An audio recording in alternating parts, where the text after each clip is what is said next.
Bueno, muy buen día a todos, bienvenidos a esta nueva semana de octubre en lo que corresponde a los seminarios de la rotación presencial virtual de los estudiantes de octavo semestre de medicina de la Universidad de Pamplona.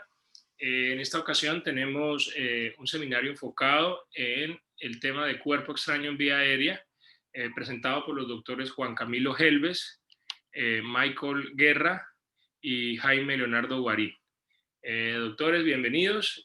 Gracias por su disposición y su trabajo y esperamos sacarle mucho provecho a este seminario. Adelante, por favor. Gracias, Doc.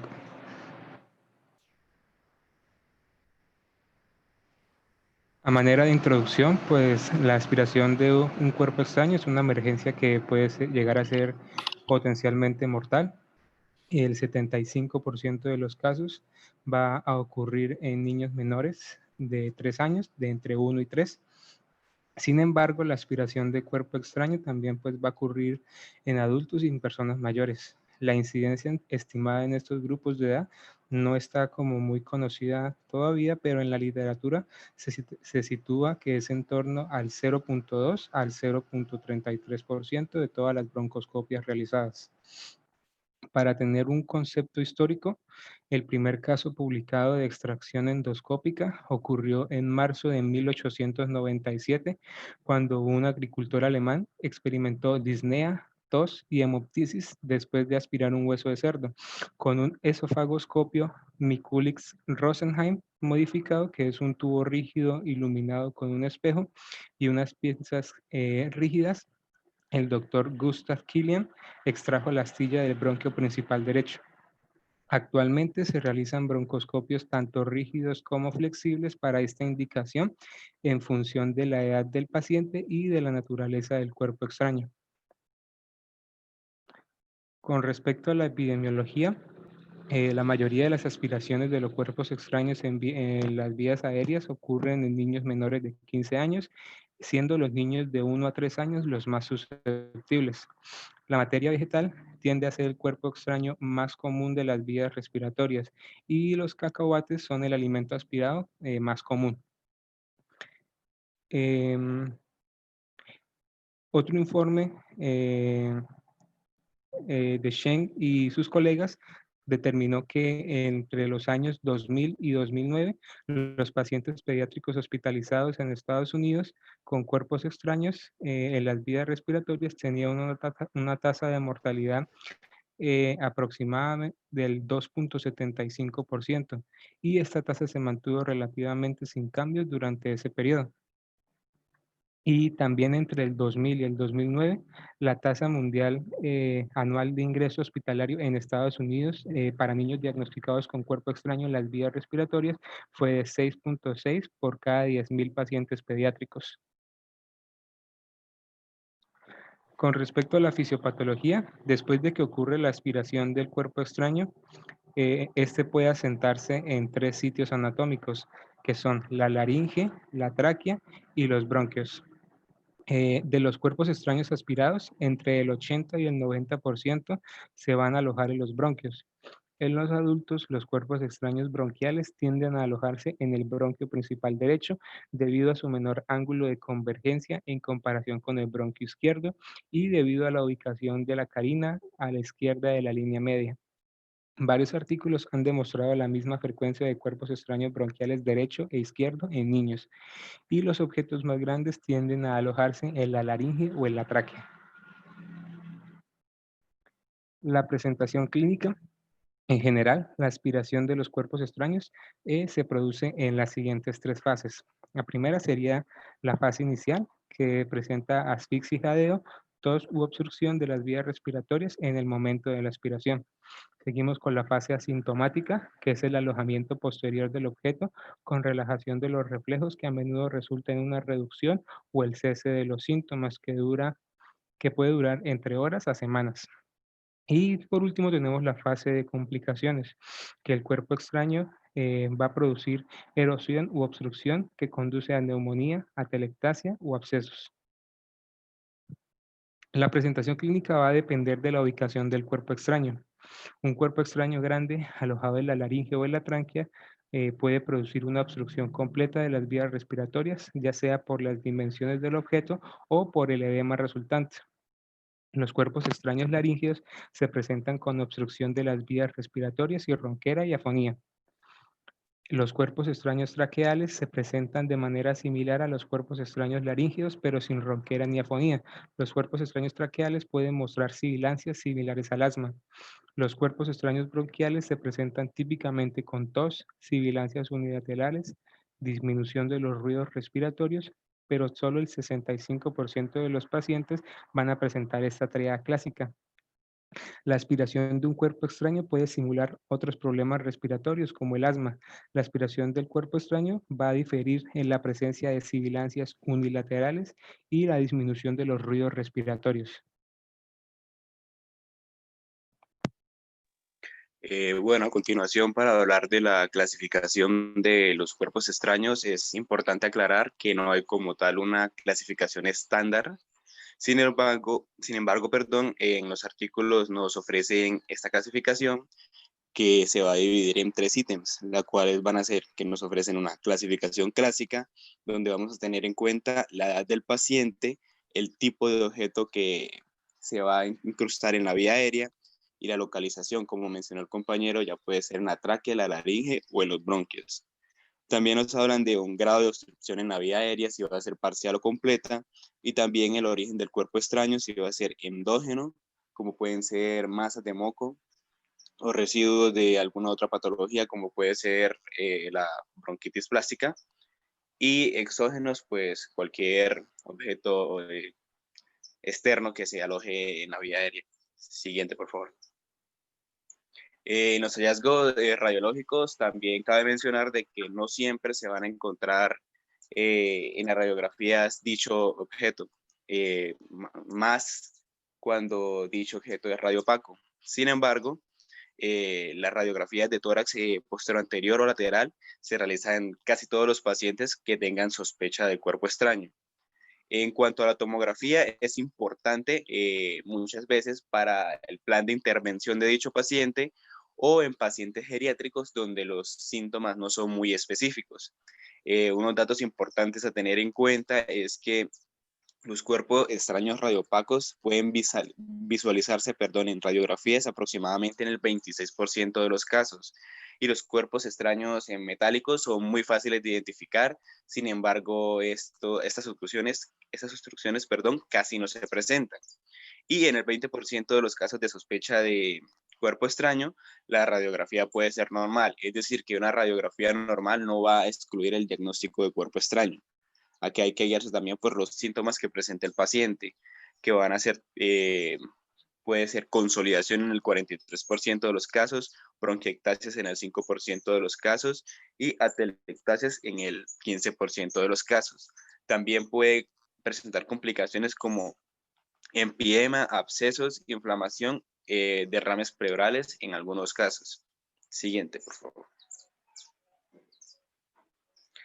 Entonces aquí tenemos unos ejemplos de radiografías en pacientes con cuerpos extraños, donde en la radiografía A, tenemos una radiografía posterior anterior, donde podemos apreciar una consolidación en el lóbulo medio del pulmón, que fue provocada en este caso por un hueso de pollo que se incrustó. Y en la radiografía B tenemos una imagen coronal de un ataque, donde en la flecha se va a indicar la tapa de un bolígrafo que se incrustó en el bronquio intermedio. Siguiente. En la figura C tenemos una imagen axial de una tomografía donde se va a evidenciar un derrame pleural derecho ocasionado por la obstrucción en la vía aérea que ocasionó una semilla de cereza que está indicada con la flecha de color naranja. Y en la figura D tenemos la imagen axial de una tomografía donde se evidencia un hueso localizado en el bronquio izquierdo, que es el objeto que está en color blanco. Siguiente, por favor. Para el diagnóstico también es importante resaltar de que como tal no hay unos criterios fijos, estándares que todos usen. Sin embargo, en la literatura y en los artículos podemos evidenciar que el doctor Heyer y colaboradores desarrollaron una guía diagnóstica donde si de los siguientes parámetros se encuentran, es posible que se presente un cuerpo extraño y hay que hacer broncoscopia para confirmar el diagnóstico, que los signos pueden ser hiperinflación focal, crisis de asfixia y leucocitosis mayor a 10.000. Otra clasificación podría ser, o criterios diagnósticos podrían ser los de Cadmonet y colaboradores, donde crean esta herramienta diagnóstica, donde los parámetros más importantes de dicha clasificación van a ser la edad del paciente, la historia de presencia de objetos en la boca, seguidos de signos de dificultad respiratoria, signos de estridor, disnea, hipoxia en fase aguda del síntoma, sonidos anormales en la respiración y en la auscultación, y una RX anormal de tráquea. Siguiente, por favor. Tenemos también que la fluoroscopia de tórax es valiosa para detectar el desplazamiento del mediastino y la respiración diafragmática paradójica. Sin embargo, está recomendada en ciertos casos solamente porque la presencia de falsos negativos es relativamente alta, con un 53%.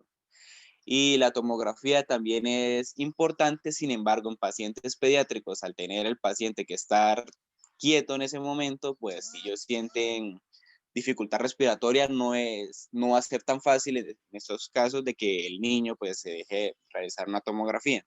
Entonces, en general, la broncoscopia sigue siendo el gol estándar para la determinación de cuerpos extraños. Siguiente, por favor. También como ayudas diagnósticas podemos usar los hemogramas y los electrolitos para evaluar la condición general que tenga el paciente, y podemos utilizar la pulsioximetría y gases arteriales para determinar la saturación de oxígeno arterial. Bueno, primero que todo, buenos días, chicos. Ahora vamos a tratar lo que es un caso clínico, que pues es bastante interesante porque tiene una presentación clínica inicial bastante rara, y puede que nos llegue a nosotros un caso a urgencias y puede llegar a ser difícil de identificar o de diagnosticar este tipo de casos. Entonces, pues para iniciar, la aspiración de cuerpos extraños por la vía aérea sabemos que es una condición médica muy común entre niños y adultos mayores, que demanda principalmente reconocimiento y acciones oportunas a fin de evitar complicaciones que comprometan la vida del paciente. ¿Qué tipo de complicaciones? Complicaciones ya sea menores o mayores. Menores tales como desaturación de oxígeno, bradicardia y broncoespasmo. Y complicaciones mayores como un edema laringio y un neumotórax. Fundamental, tenemos que hacer un diagnóstico temprano y un manejo adecuado para evitar dichas complicaciones. Recordemos entonces que la broncoscopia flexible es uno de los métodos diagnósticos y terapéuticos que se usan en estos casos, tomando en cuenta como tal la variabilidad de los cuerpos extraños que pueden ser aspirados en la vía aérea, en donde la mayoría tienden a ser orgánicos, tipo comida, por ejemplo, en donde en la mayoría de las ocasiones una radiografía o tomografía de tórax no logran identificar el cuerpo extraño. Por eso, pues la broncoscopia es el gol estándar y lo seguirá siendo de momento. Es importante saber si el paciente tiene antecedentes de aspiración o si se asocian a síntomas respiratorios como disnea, tos o ronquido. Entonces, el presente caso tiene una rara presentación clínica inicial. Dice, paciente de 67 años con antecedentes de úlcera duodenal, sin tratamiento actual, es fumador con un índice tabáquico de 7.5 paquetes año, que es nulo para EPOC según la clasificación. Debe ser de 10, está entre menor de 10, por eso se considera que es nulo. Fue evaluado por 2 ocasiones en urgencias por cuadro de melenas y hematemesis, además de tos con expectoración sin precisar características del esputo.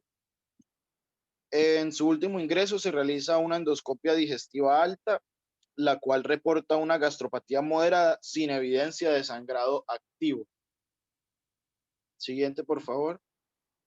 El paciente acudió a urgencias por presentar un nuevo evento de melenas y hematemesis que se acompañan de diaforesis, debilidad generalizada y mareo.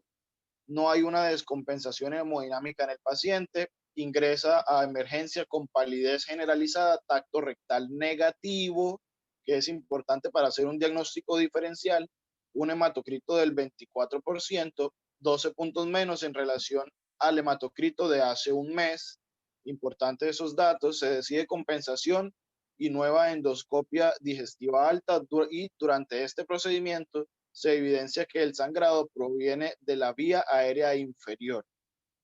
Aquí lo que sucede es que se estaba sospechando una úlcera activa y por ende pues se hacía una endoscopia. Sin embargo, se hizo el diferencial al darse cuenta de que el sangrado provenía de la vía aérea inferior. Se realizó una broncoscopia que reportó la presencia de restos hemáticos en lo que es el árbol bronquial, que luego de aspirarlos dejó ver un sangrado activo en poca cantidad que provenía del bronquio del lóbulo superior izquierdo y del bronquio del lóbulo medio. La mucosa bronquial mostraba hiperemia difusa. Los resultados de la citología y bacteriología fueron negativos para tuberculosis o neoplasia, pues se realizaron estudios al paciente con fin de descartar otro tipo de patologías. La broncoscopía reporta restos hemáticos. Ahí, déjalo ahí, por favor. En el árbol bronquial aspirado se observa un sangrado activo proveniente del lóbulo superior izquierdo y del lóbulo medio. Siguiente, por favor, la foto. Entonces, acá vemos el TAC simple de tórax, donde hay un corte de los lóbulos superiores. Se evidencia una lesión cicatrizal en S1 del lóbulo superior derecho. En la B vemos el TAC de tórax, donde hay un infiltrado alveolar apical izquierdo localizado en S1 del lóbulo superior izquierdo. Y tenemos un TAC de tórax simple en la figura C, donde hay un infiltrado alveolar difuso bilateral. Siguiente. Durante la hospitalización, el paciente presentó un nuevo evento de hemoptisis de aproximadamente 250 mililitros. Una nueva TAC de tórax mostró las evidencias que vimos en las radiografías anteriores. A las 48 horas de este estudio, el paciente presentó un evento de hemoptisis masiva, aproximadamente de 2.000 mililitros, con descompensación hemodinámica, que no fue posible compensar con líquidos y fue sometido de forma emergente a una broncoscopía rígida a fin de determinar el sitio exacto de sangrado y someterlo a tratamiento quirúrgico. Durante la cirugía se hicieron ciertos hallazgos. Se encontró un cuerpo extraño en el lóbulo superior izquierdo que era un palillo de madera y se realizó una lobectomía superior izquierda con reparación de un aneurisma de la arteria subclavia izquierda que también fue encontrado. Siguiente, vemos la imagen, por favor. Entonces, en la imagen A, que es la de nuestro lado izquierdo, vemos la exposición del lóbulo superior izquierdo en donde se evidencia la hemorragia masiva y el cuerpo extraño, que es la que se señala con la flecha. En la imagen B, pues ya vemos el cuerpo extraño extraído de la vía aérea, un palillo de madera, y en la C, pues es la pieza quirúrgica con el cuerpo extraño. Ahí la vemos en la partecita de arriba, en la parte superior, en su parte apical. Siguiente, por favor. Entonces, la hemoptisis causada por aspiración de cuerpo extraño es muy rara. Sin embargo, se han reportado casos de cuerpos extraños, como vegetales tipo espiga de trigo, agujas y cabello que pueden producir las hemoptisis. El estudio retrospectivo de Echegoyen y Tsuaki en el 2008 evidenció la aspiración de vegetales como el principal cuerpo extraño en vía aérea. El grupo comprendido entre los 20 y los 85 años de edad fue el grupo más común. El hallazgo más común fue el material de trabajo tipo clavos, agujas o silicona, además de piezas dentales. En este estudio, la complicación más frecuente fue el neumotórax, seguida con tos con hemoptisis. Siguiente, por favor. El tratamiento fundamental, la broncoscopía, es el método más efectivo para la identificación de cuerpo extraño en lo que es la vía aérea, así como para su extracción. Es un método tanto diagnóstico como terapéutico.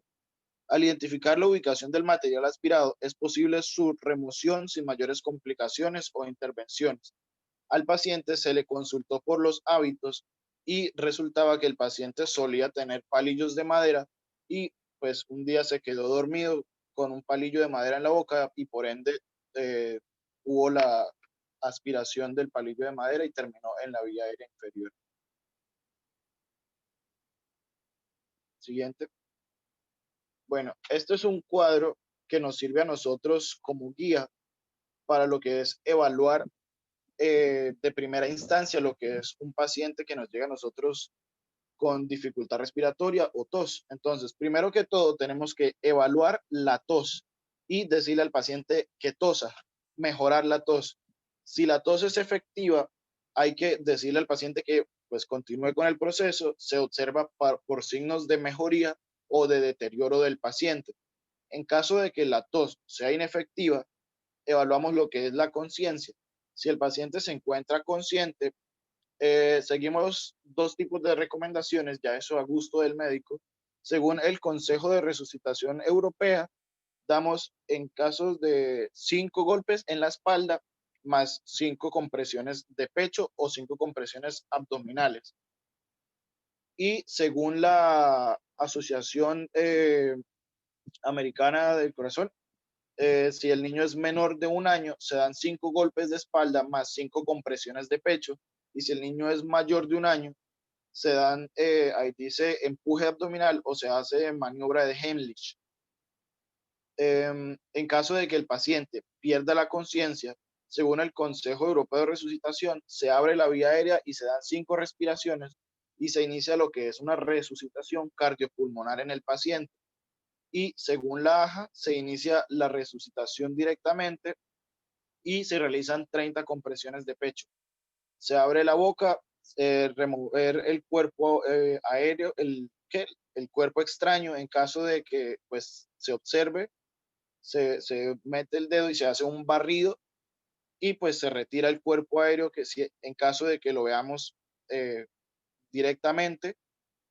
Y por otra parte, se dan 2 respiraciones y se repite el paso 1 y 3 hasta que el cuerpo extraño sea expulsado. Siguiente.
Bueno, ya veo que volvamos nuevamente a la diapositiva del video de inspiración. Antes de rodarlo nuevamente, pues primero contarles, pues este es un caso, digo yo, atípico porque el tema, como sucede mucho en todas las áreas de la medicina, sentarnos y hablar y hacer una revisión actualizada con artículos o libros texto de base, pues muchas veces no logra magnificar lo que una condición médica de emergencia puede causar en el momento en que ustedes están haciendo la atención en urgencias, principalmente en este caso del cuerpo extraño, ¿cierto? O sea, que lo que le quiero decir es que sentarse a hablar de cuerpo extraño en vía aérea, como ustedes lo han hecho muy bien, realmente no va a poder nunca impactar esa situación de angustia al ver a alguien que no pueda respirar porque está obstruida su vía aérea. Y siempre es un reto, y es un reto porque como ya muy bien ustedes dijeron, esta es una situación muy frecuente en niños, pero también se ven en adultos. En estos 16 años que yo llevo haciendo práctica en cirugía torácica en el hospital, pues he encontrado los cuerpos extraños más curiosos que ustedes no se imaginen. Desde esas tapitas de lapicero que la gente le quita los lapiceros y se quedan en la boca jugando, desde puntillas, tornillitos, puntillas que están haciendo y se los meten en la boca para poder utilizarlos rápidamente de la boca al martillo. Entonces eso es lo que ustedes nos mostraban del palillo, inclusive cánulas de traqueostomías que se rompen internamente y la parte distal se va hacia la parte traqueobronquial. Tornillos, como en este caso, que ese fue un caso que se trató precisamente a final de año, del año pasado. El doctor Vera estuvo a cargo del caso porque fue un caso muy complejo. En el hospital tenemos un broncoscopio rígido y se hizo todas las maniobras iniciales de extracción translaringio con el broncoscopio rígido, pero el paciente, por la dificultad de la extracción, se hematizó y hizo un edema laringio, lo cual ya de emergencia nos requirió una traqueostomía, como vieron en el video, y ya con la traqueostomía, pero sin poder extraer el cuerpo extraño, pues seguía insistiendo ante la posibilidad, y el doctor con el grupo quirúrgico pues logran la extracción con el broncoscopio flexible a través del orificio de la traqueostomía, casi como una mediastinoscopia o una traqueoscopia transmediastinal, por decirlo así, y pues efectivamente logran extraer el cuerpo. Entonces, en conclusión, sentarse uno y decir, pero ¿por qué le hicieron traqueostomía? ¿Que ¿Por qué le utilizaron el flexible por el estómago de traqueostomía? O sea, todo esto al final también termina siendo un reto.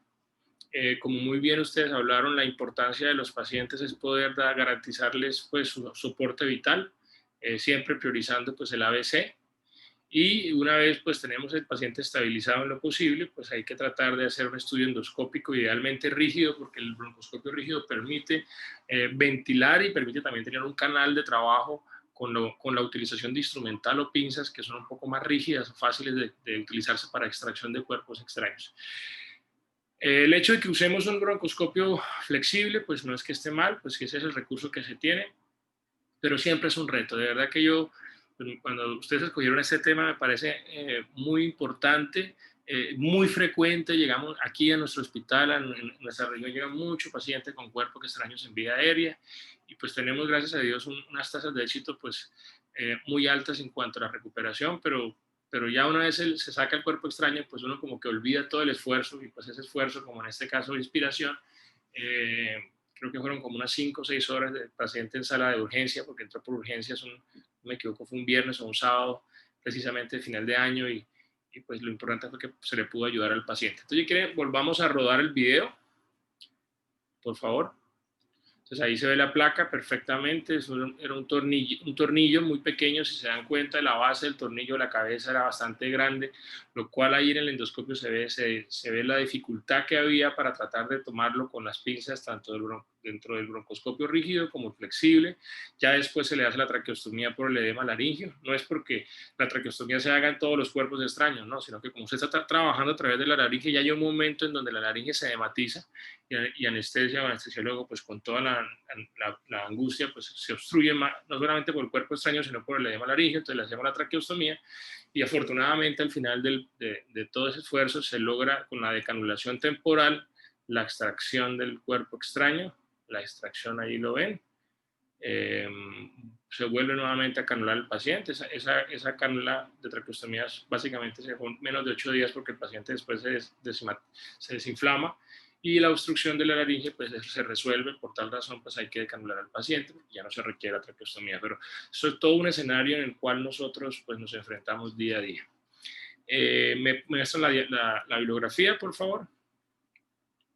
Pues creo que hicieron una revisión como muy concreta, muy práctica. Es un tema súper importante para tenerlo en cuenta.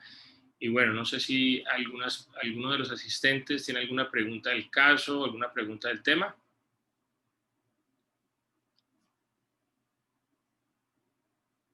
Mientras miran, si por alguna razón les da angustia el manifestar la pregunta por audio o por video, pues también puede hacerlo a través del chat. Mientras tanto, yo les voy a compartir mi pantalla, porque este es otro cuerpo extraño que que manejamos aquí algunos años atrás. Yo tengo varias experiencias, por ejemplo, un señor que consultaba, o he tenido pacientes que consultan, como muy bien ustedes describieron, por infecciones pulmonares, neumonías recurrentes, bronquiectasias y emfiemas. Y nosotros siempre por protocolo hacemos broncoscopia en todos los procesos infecciosos porque son pacientes mayores, tienen prótesis dentaria, son pacientes que en cualquier momento dormidos, como ustedes muy bien describieron con el palillo, el paciente puede tener una caída de cualquier objeto dentario y al dormir lo aspiran, y al aspirarlo el cuerpo extraño pues va y se aloja en la parte respiratoria y el paciente pues lo tolera parcialmente y empieza a hacer, son procesos infecciosos posobstructivos. Entonces he tenido sorpresas con piezas dentarias y con huesos también que se quedan ahí durante mucho tiempo y realmente pues todos esos pacientes que hacen infecciones y que una vez se les dice, pero ¿por qué la hizo? Siempre tienen que pensar en que hay un cuerpo extraño. La presencia de abscesos pulmonares también es indicativo de broncoscopia para descartar la posibilidad de un cuerpo extraño inadvertido que tenga el paciente. Entonces, tengan mucho, muy pendientes, sobre todo los dientes, los de las prótesis, las famosas chapas, que a veces algunos elementos de esos durante el dormir se sueltan y el paciente en el dormir lo aspira. También las personas que convulsionan. Muchos de los pacientes que convulsionan en los episodios convulsivos pues se caen, se traumatizan en sus piezas dentarias, no son conscientes de esto y pueden haber broncoaspiraciones de piezas dentarias que se pueden reflejar en cuerpos extraños en vía aérea. Miren esa fotografía, lo que logramos ver allí es básicamente un cuerpo extraño que está localizado en la parte superior entre la laringe y el esófago. Se había incrustado un hueso allí por consiguiente obstrucción aerodigestiva. Entonces, pues en este caso lo manejamos en conjunto con cirugía gastrointestinal y hicimos endoscopia tanto respiratoria como digestiva. Aquí en el video pues vamos a ver esta imagen endoscópica donde se logra ver el cuerpo extraño ahí enclavado en esa zona aerodigestiva, muy difícil, o sea, esto pues no es que lo veamos muy frecuentemente, entonces pues el esfuerzo era tratar con el endoscopio y como ustedes pueden ver ahí, con esa asa metálica, la posibilidad de poder envolver el cuerpo extraño para desencajarlo y extraerlo de esa localización que pues no era fácil. El paciente pues estaba teniendo compromiso de glutorio y estridor, disnea, como ya muy bien ustedes describieron, dependiendo de la localización del cuerpo extraño, y eso pues hace que el paciente pues tenga esa manifestación, obteniendo pues el resultado, si se dan cuenta, es un hueso grande, angulado. El material de esto pues son materiales que no dejan fácilmente poder cogerlos muchas veces, entonces se vuelven un reto para nosotros y pues bueno, ya se pueden imaginar la alegría cuando lo logramos extraer. Creo que la cara del cirujano gastrointestinal, anestesiólogo y mía, pues es dar satisfacción, ¿no? Pero vuelvo y les decimos, sigue siendo un reto los cuerpos extraños en estos casos. No sé si tengan alguna pregunta, muchachos. Bueno, entonces quiero felicitar al grupo por la presentación, me parece un tema súper interesante. Espero que el caso que ustedes expusieron, que es un caso bastante atípico por la manifestación del sangrado en relación al cuerpo extraño, pero es una de las situaciones que se puede presentar. El caso del video inspiración, donde básicamente ustedes ven como un tornillo puede ser un reto y durar horas uno en una extracción, inclusive con compromiso de la vía aérea y necesidad de traqueostomía. Y el tercer caso que les muestro, pues es un caso pues, muy atípico de no solamente obstrucción de vía aérea, sino de vía aérea y vía digestiva. Entonces creo que son tres casos muy buenos. Vuelvo y les digo, esta nueva dinámica de su rotación práctica virtual, pues nos toca aprovechar de estos casos para que ustedes tengan una idea de qué es lo que se vive el día a día. Esperemos que el tema de la pandemia permita que ustedes regresen nuevamente a sus prácticas a nivel hospitalario y pues veremos muchos casos en tiempo real, pero pero también soy consciente de que estas nuevas herramientas, y gracias a que hemos sido persistentes en poder hacer estos videos de casos, yo la verdad cuando empecé a hacer esta metodología en Ictoras Cúcuta para dejar como un archivo de videos de casos, pues nunca me imaginé la utilidad que iba a tener como lo estamos haciendo en este momento. Entonces, espero que hayan aprendido, espero que le hayan sacado mucho provecho. Y bueno, creo que estamos invitados nuevamente en 8 días, pues les confirmaré previamente la presentación de un seminario de estenosis traqueal benigna y maligna, y ahí vamos adelante con el resto del grupo que sigue haciendo sus prácticas, con temas muy interesantes y con videos y casos que seguramente los van a enriquecer. Muy buen día a todos, feliz semana. Gracias, doctor.